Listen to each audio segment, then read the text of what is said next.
Hello everyone, today we're going to discuss bad practices by truck dispatchers.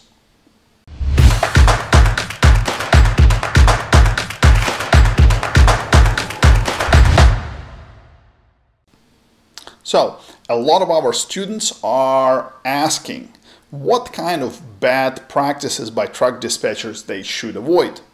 And while many truck drivers could probably provide us with a list of 10 or 20 or I don't know how many problems they're having with truck dispatchers, I could summarize them into one, and that is lying. Okay, not being honest, not being transparent with drivers. So if you are being honest with your clients and you are being transparent, you're probably already avoiding most of bad practices. Now, this problem comes from somewhere else. You see, there are really two types of truck dispatchers. There are independent truck dispatchers and there are company truck dispatchers. And unfortunately, I have to say that a lot of the bad rap comes from the company truck dispatchers because they are employee of a trucking company.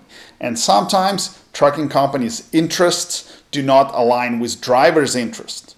And a truck dispatcher is kind of stuck in the middle. So if manager comes in and tells the dispatcher, look, we got to push the trucks, they got to keep going, we got to get as many miles in as possible, this is what dispatcher will do.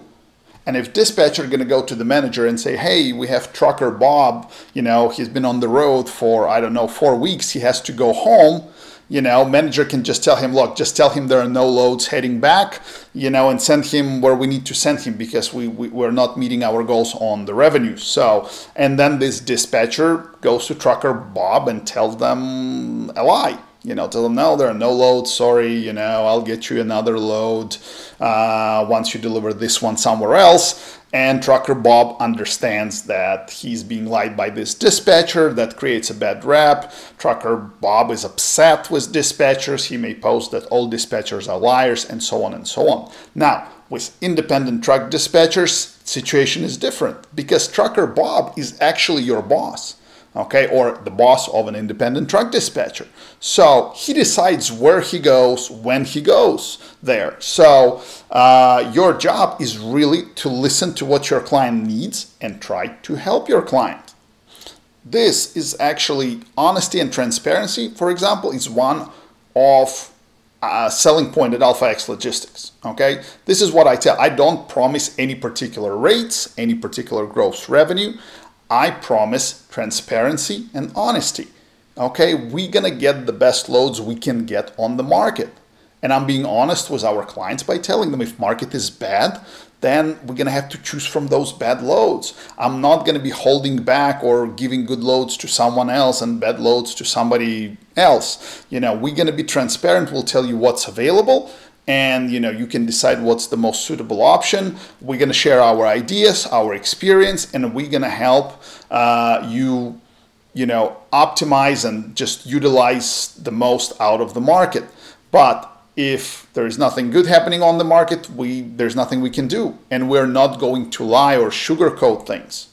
And for example, if the next load cancels, we pre-planned for this particular client, we're not going to wait for him to pick up today's load, so he's loaded and has no choice to go. We can say, look, your next load has canceled. Do you still want to do load for today?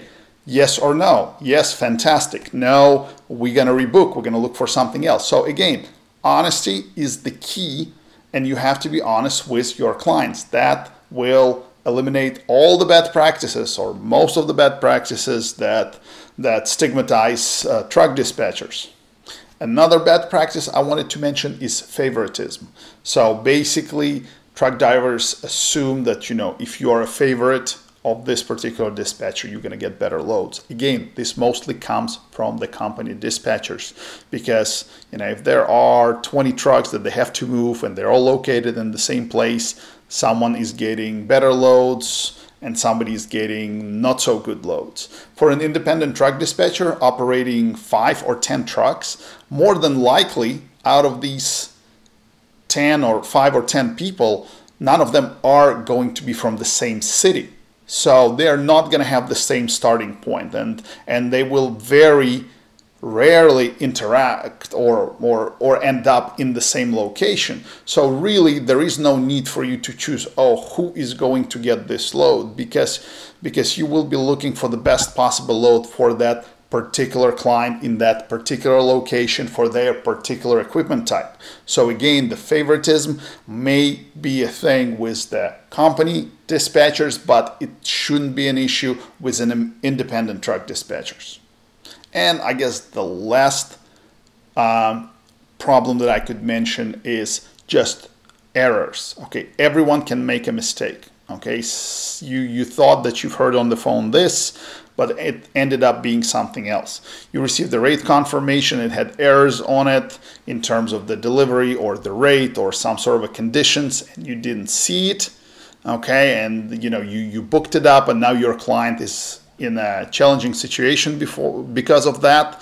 This can happen. Okay, is it a bad practice? Look, anyone can make a mistake. If you're being honest about it and you're gonna say, hey, sorry, I didn't see it, I should have checked, I didn't, it's my fault, let me compensate you somehow for that, let me discount my rate, or I'm not going to charge you for this load, or I'm not going to charge you for the next load, or whatever you decide. Again, if you're being honest and transparent, the main issue we have discussed at the beginning of this video, it should solve your problem.